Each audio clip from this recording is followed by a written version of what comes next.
guys. That was really, really impressive. So, what are your most important questions you have for us? And then we'll try to answer them. And sure. Do you make anything other than cereal boxes? Yes. That was just an example. Yeah, I know. So, we help sell cars.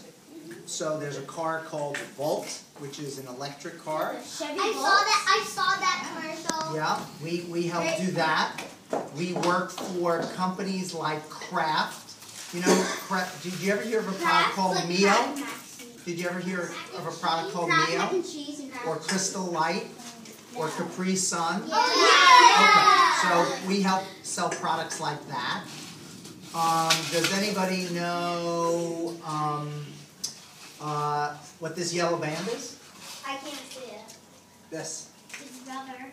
It's rubber. It says Livestrong. Livestrong. So we help work with the Livestrong Foundation to make people aware of cancer issues. So the answer to your question is we work for a lot of different things, way beyond cereal boxes. Yeah, nice. How, like, with our products, how do we get, like, a lot of more people? How do we get a lot of people to find out about our project, like, more and more? Okay. Chelsea, what do you think? So one really important thing when you have a new product Julia, is to find people who are interested in things that are similar. On social media, so you guys are on Instagram a lot, start searching for people, things like chimps or endangered or animals. And then you can follow them on Instagram and like comment on their photos, and they'll probably follow you back, and they'll be interested in what you're doing. So the best thing to do is to find people who are already interested in what you're doing instead of trying to make them interested in it, and tell them about your products. Do you guys understand what she's saying? That's really important. Yeah. If you wanted to go to fish does everybody know what fishing is? Yeah. Okay. So, would you go fish in the park at Greeley? No. Why? Because it's the park at Greeley. Right, there's not, what isn't there? There's no fish. So what Chelsea's saying is, if you want to go search for girls or moms, and you want to go search for people who might be interested in animals, you should try to find those websites and those places where young girls are with moms talking about those issues. Other questions? You have an Instagram? Yes, I do. Can I follow you? What's your account? You know what? I will give you, you should follow Brad K. Everybody write that down. Mom has pen and paper. He's one of my partners. Julia's writing it and down. he has a much more interesting Instagram than I do. Okay, wait, and paper? Brad K, you'll like him. Brad, what about yours? We'll get you, Jackie's going to get you all of our Instagram accounts. So we'll get them for you. Brad K, I'll remember that. Okay, other questions? Oh. Yes. Well, you know, like, how a lot of people post pictures on Google Images? Like, can we post a penny to make it more popular on Google What do you guys Images think? so people could see it? You could do, I think what you can do is do paid images. So you know when you go into Google and you search just for the images, Yeah. you know how certain ones come up higher than other ones? You could do a paid image. So instead of on search where you have the paid search come up, you would have your image come up first when people are searching for chimpanzees or endangered species. So that could work. So you're saying you pay to have it come up higher? Yep, and it would be a bar at the top that would be paid images instead of paid search. Is it expensive? It's a pay per model, so you only pay when someone takes an action. And you can set limits.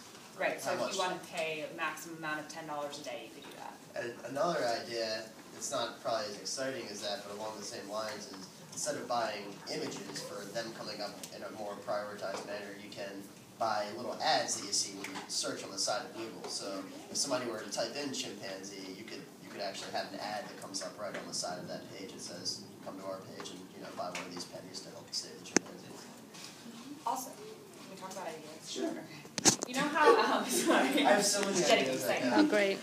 You know how earlier when Lenny was talking about how we use celebrities and some of those You stars? use celebrities? Well, You One guys. Direction. Well, who do Let her you talk. all look up to in your life? Brothers. Do you have any older siblings, maybe? Oh yeah, younger people. Laura, she's in 7th grade. She's in 7th grade, so that's She's my that's in. sister Are you too. what school? Are you in middle school? She's in middle school, 1 year from middle school. Okay, so you guys are in elementary school? Yeah. Okay, great. And I didn't want to say that and then not be in the middle. So you're in middle school. Okay, so she's in middle school. No, yeah, she's in middle school. Okay, so she has middle school friends. And does she have maybe does she play sports at all? She Where they plays would wear softball. do they wear pennies maybe to practice? They could. They could. So I mean, do you guys kind of sometimes like wearing what your older sisters or brothers are wearing? Yeah, she has really cute clothing. Really? You think so? So maybe I'm wearing one. neat. So you know what she's saying? There's a term in marketing called sampling and promotion.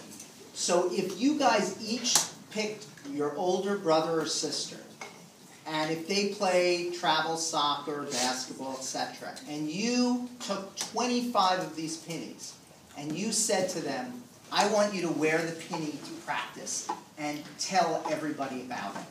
Then someone might go, oh, cool penny. I want that. Where do you get it? And then that helps you sell it. Oh. Clever. Other questions? I think we have a question from a dad. I have a question. You made a distinction earlier about earned advertising versus paid, and I was wondering for a cause like this, how would they get earned? Would earned advertising get them more exposure, and if so, how would you go about getting them? Well, I mean, I think that for something like this, earned media is really important because you don't have a lot of money.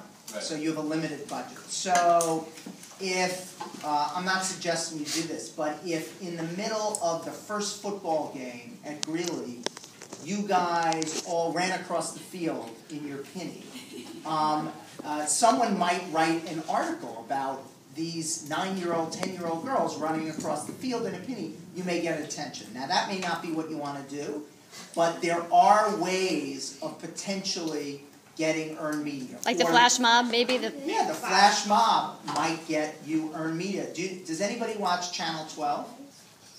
What's that? It's a channel. Right, it's the local news. So maybe one of you should call up the reporter at Channel 12 and tell them your story.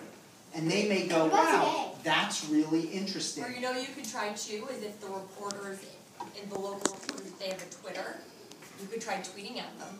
Yep. And that might help them pay So attention. a reporter may see that and say, that's interesting. They may come down and film you guys singing your song or doing your, they might go, that's a nice story, but I need a hook. I need something more interesting. And you guys go, well, there's a flash mob going on by a bunch of 10-year-olds. Why don't you come see that? And they may say, well, I'm going to film that. So I think it's going to be really important for you to be creative and also really aggressive. Because in the world of earned media, you have to get used to a lot of people saying no. So you're going to call 10 reporters or tweet them, and many of them are going to say no. All you need is one person to say yes. Other questions? What if none of them say yes? Well, what do we think about that? Then you have to get scrappy. Scrappy? You have to think outside the box. Maybe think about, like we were saying, posting, you could try reaching out to people on Twitter who aren't reporters but have a lot of friends or have a big Twitter following and ask them to retweet you. If there's someone who maybe they don't come and film you with a camera, but they'll retweet you with a link You know to your what you could website. do? You could do your flash mob in front of Channel 12's headquarters. Or you could put a penny in 10 reporters' mailbox with a note. So what McKenna means by being scrappy is there are no rules. You have to be polite, you have to be professional, but you have to find interesting ways to get people's attention. Because, do you know Harry Potter? Have any of you read that book? Yeah. Do you know who the author is? No. What's her name? J.K. Rowling. Right. Do you know how many people said no to her when she tried to have them publish that book? 30. 30 people read the book and said, no, sorry. So if she would have just said, oh well, no one's going to say yes, but she got creative and finally got someone interested. And I think it worked out pretty good for her, right? And not give up. Don't give them a chance to say no. Like what Lenny's saying is, if you go to the news, like, you know, if you go to their property and actually just start doing a flash mob, you haven't even given them a chance to say no yet, but now they have a group of awesome girls and Girl Scouts who are just doing their flash mob no matter what, regardless of whether they ask or not, and that by itself might be more likely to get press than letting them tell you no. But make sure you send them the pennies first, so they know who you are and what you do. Yep. One angle of the story, that's called pitching a story.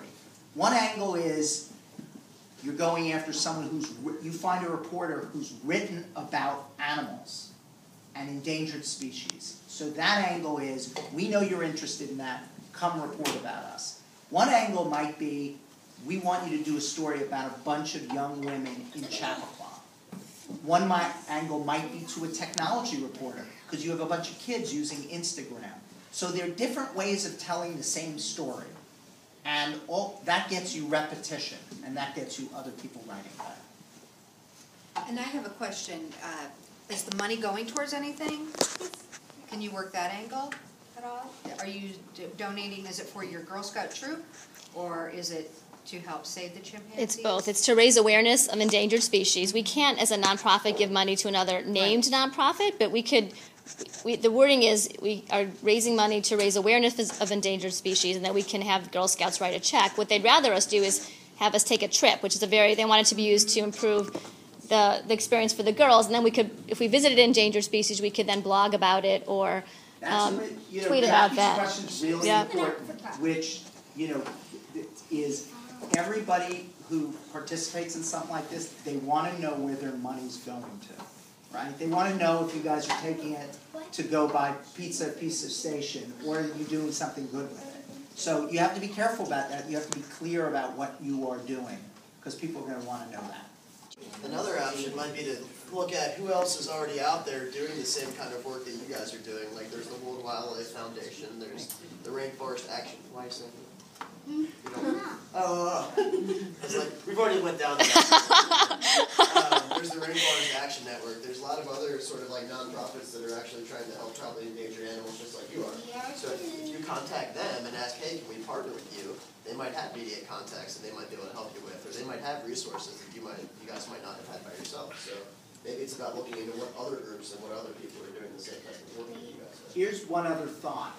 You guys can go online and figure out any famous celebrity or sports figure who cares about animals.